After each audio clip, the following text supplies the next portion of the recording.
All right, everyone, welcome back to week 8 of our gaming challenge, where we had the best week of the season so far. We were 13-5, plus 7.77 units at 72%. So, congratulations, gentlemen.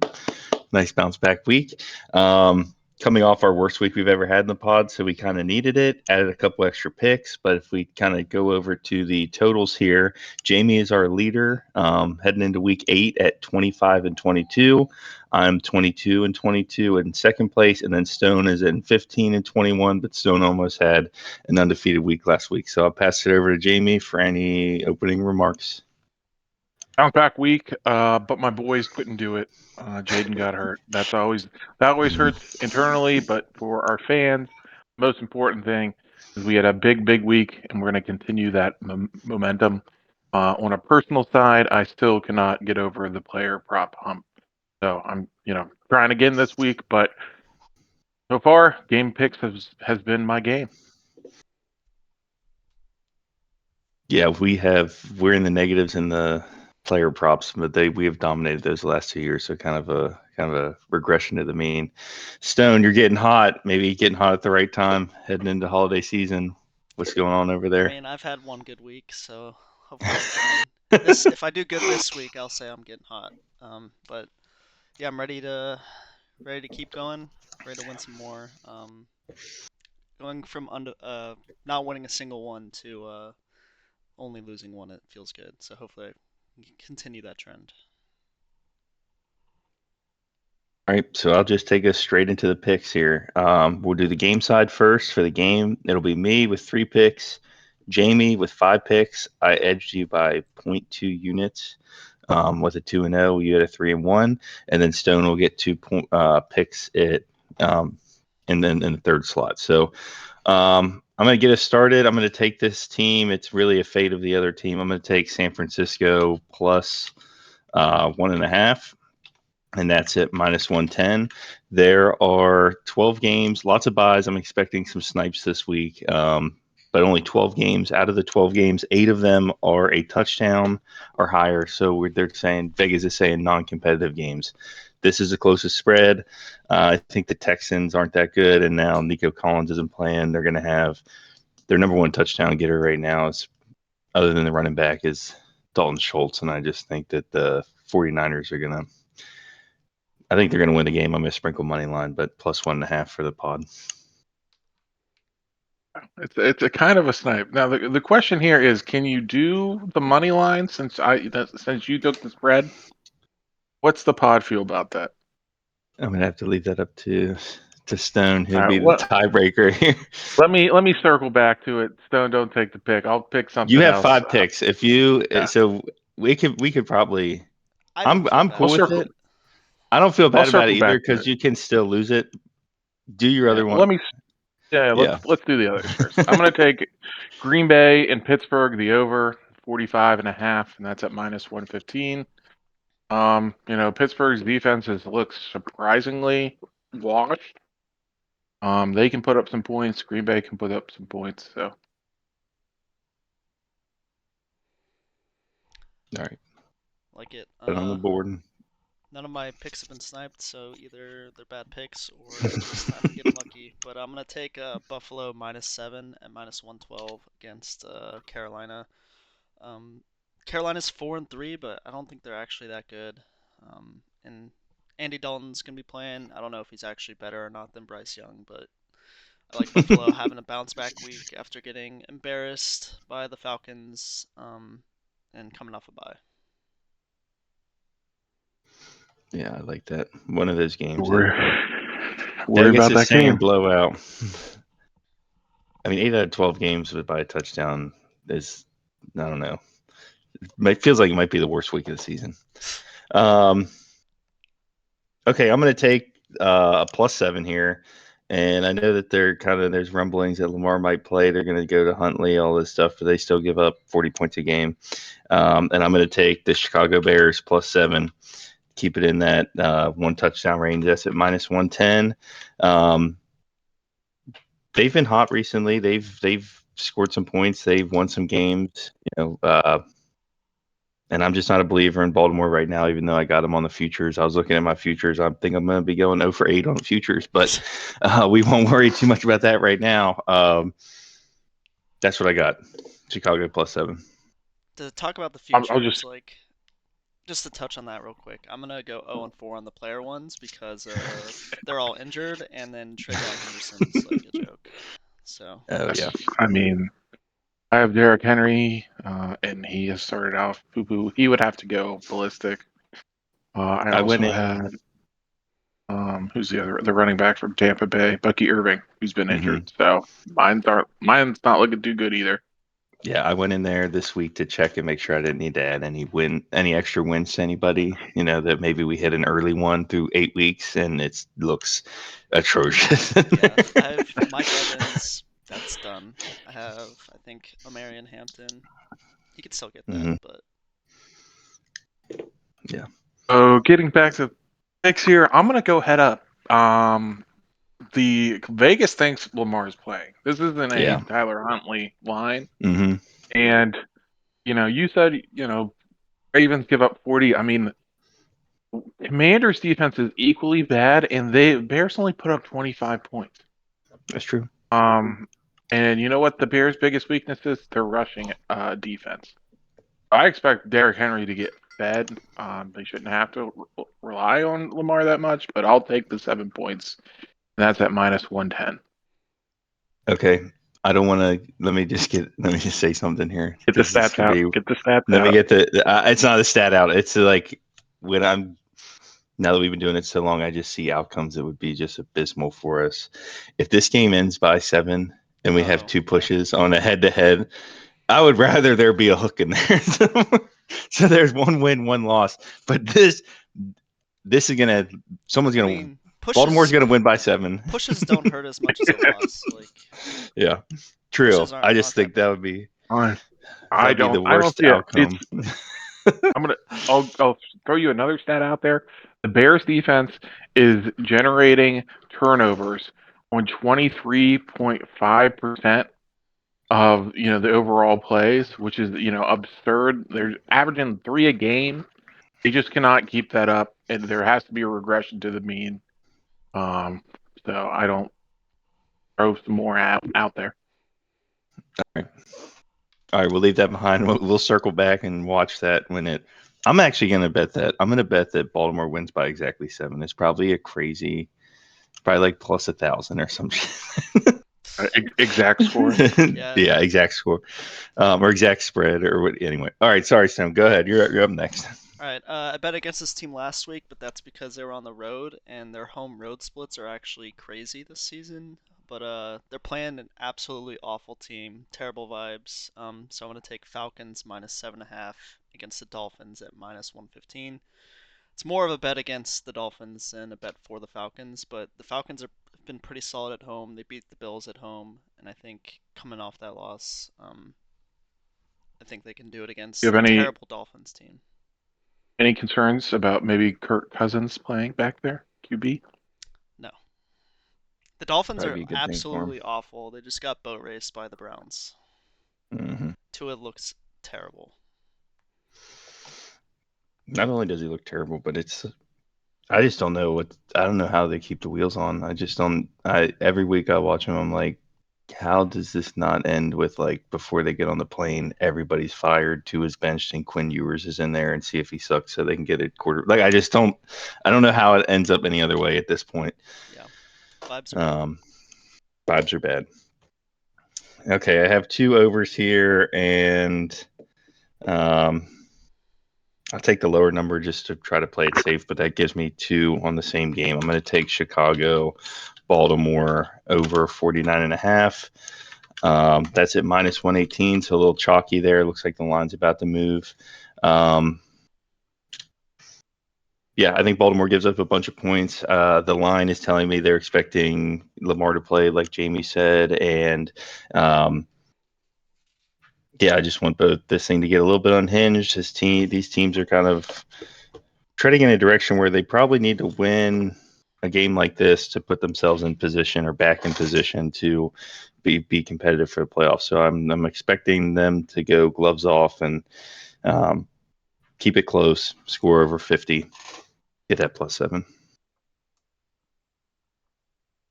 Yeah, I'm just gonna All right. add some more like ridiculous Yeah, go stats. You know, ahead. I don't know the exact record, but Lamar just destroys NFC teams. You know what would Oh, be put that out there.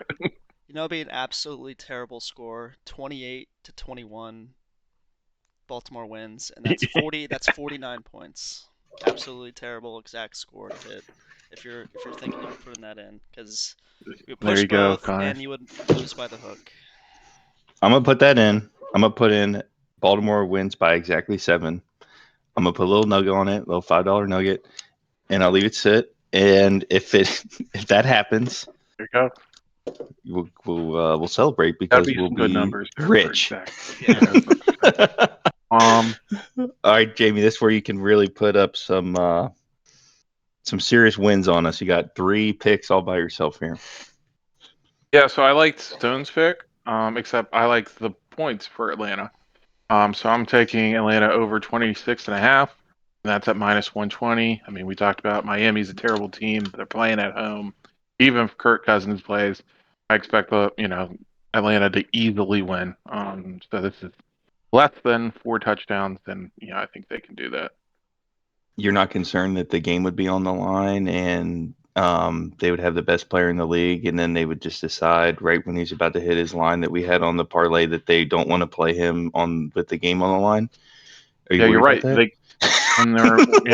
When they're up 24-7 and they kneel the ball at the 30 instead of kicking the field goal, yeah, I might be worried Oh about it. man. But Okay, sorry. I just wanted to get that in there. no. So I'm gonna take my next one is I'm gonna take New England -7 at -105.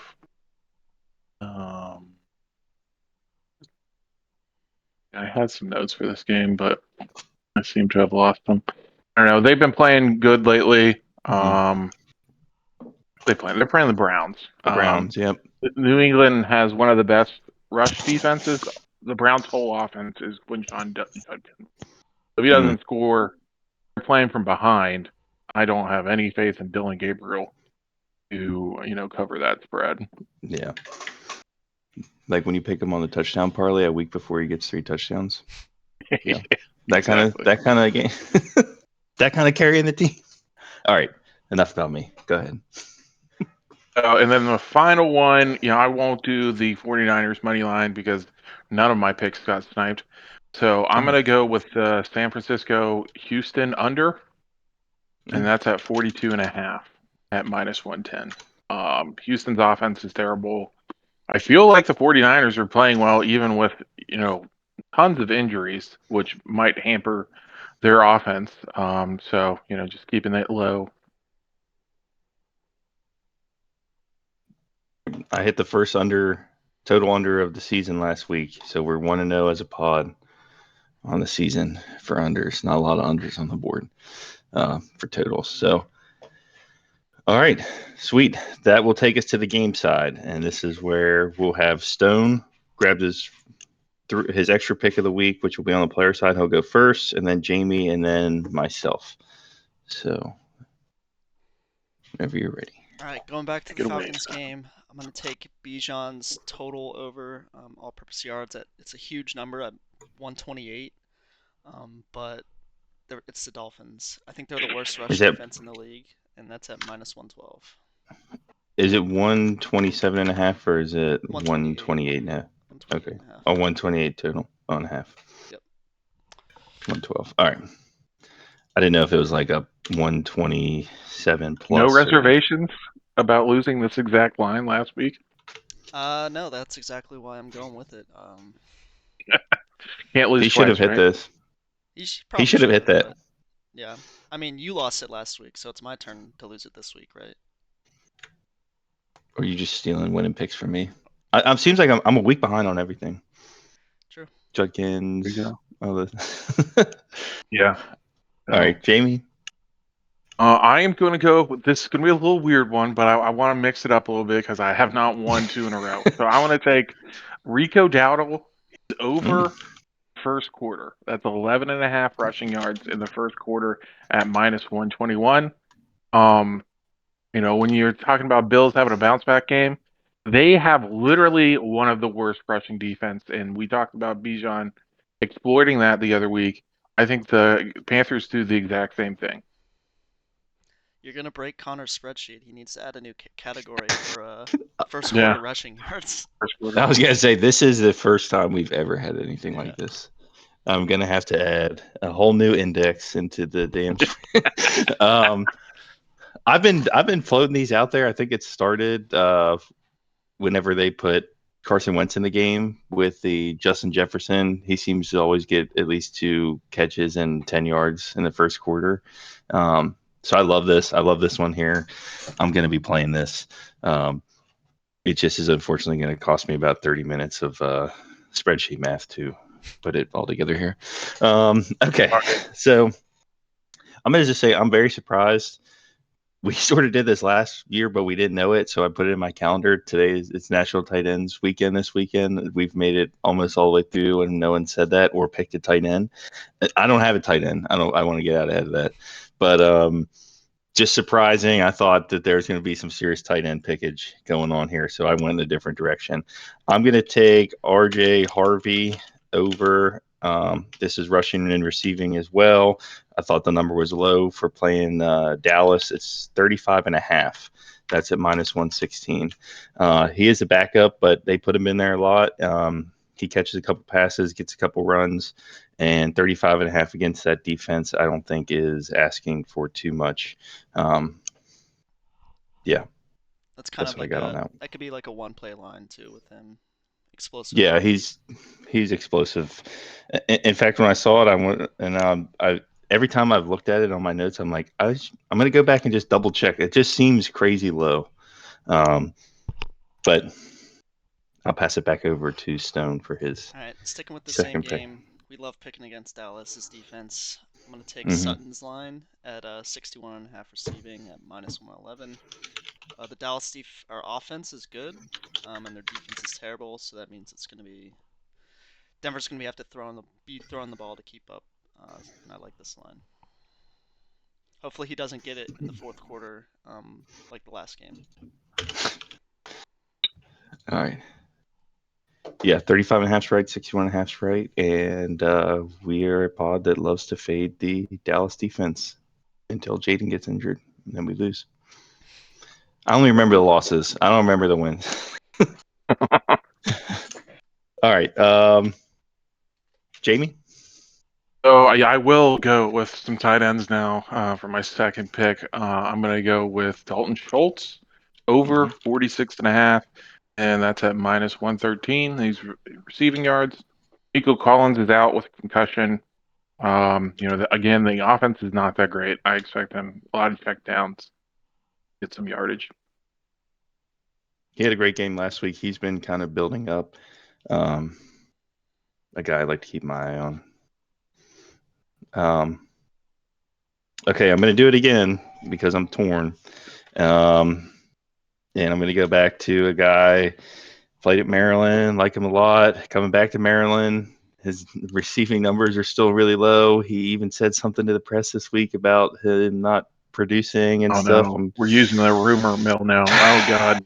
I'm going back with DJ Moore, and his number is 40 plus. I'm going to put that. That's a little chalky, minus 119.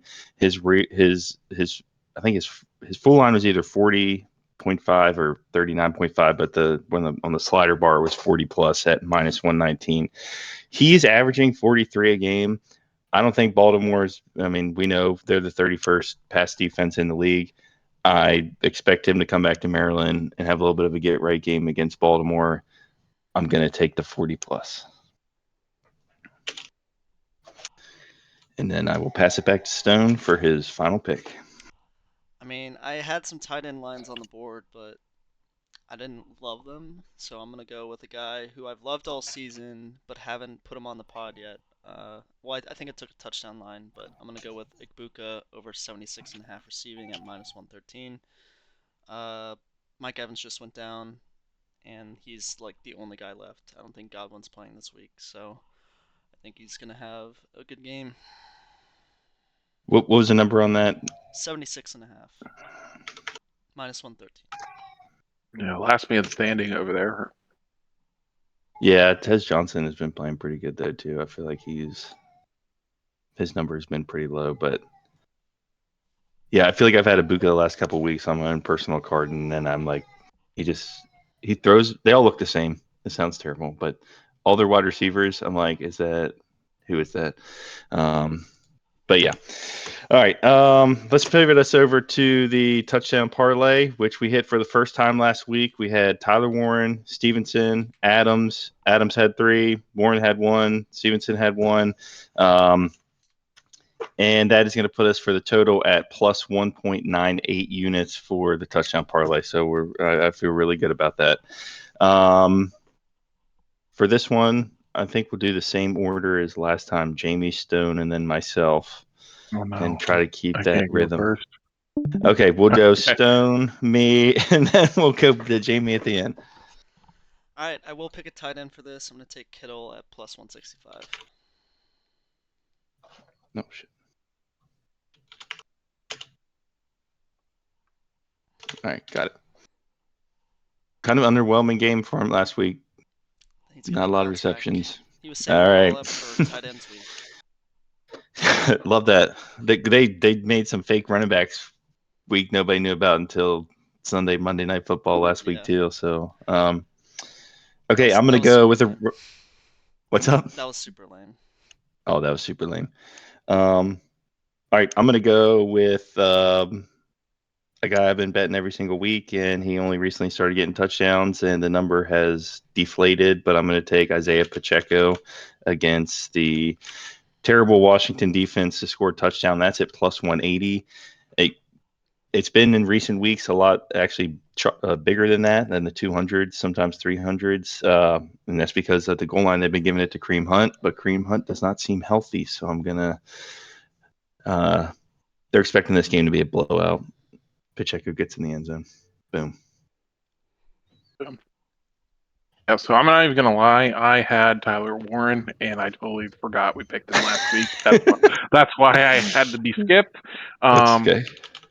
But I am going to lean into tight ends week. I mean, I don't know. You said it's kind of juiced. Well, last year it's juiced because last year they absolutely threw to tight ends. A bunch of tight ends got touchdowns. Yeah, I'm gonna go with Dallas Goddard, and he's love at that. plus 150. We're gonna have a crazy I think- line. Yeah. All right, we got a good one here. We have a plus 1755 touchdown parlay for tight ends weekend. 2 tight ends and a running back. Coming off of a win, feels like we can't lose, and so we throw a bunch of stuff at the wall. All right, does anyone have any closing remarks or anything I'm forgetting? I don't got anything. No. No, just the same old, same old. Let's do this thing. All right, well, thanks for joining us, and we'll see everyone next week.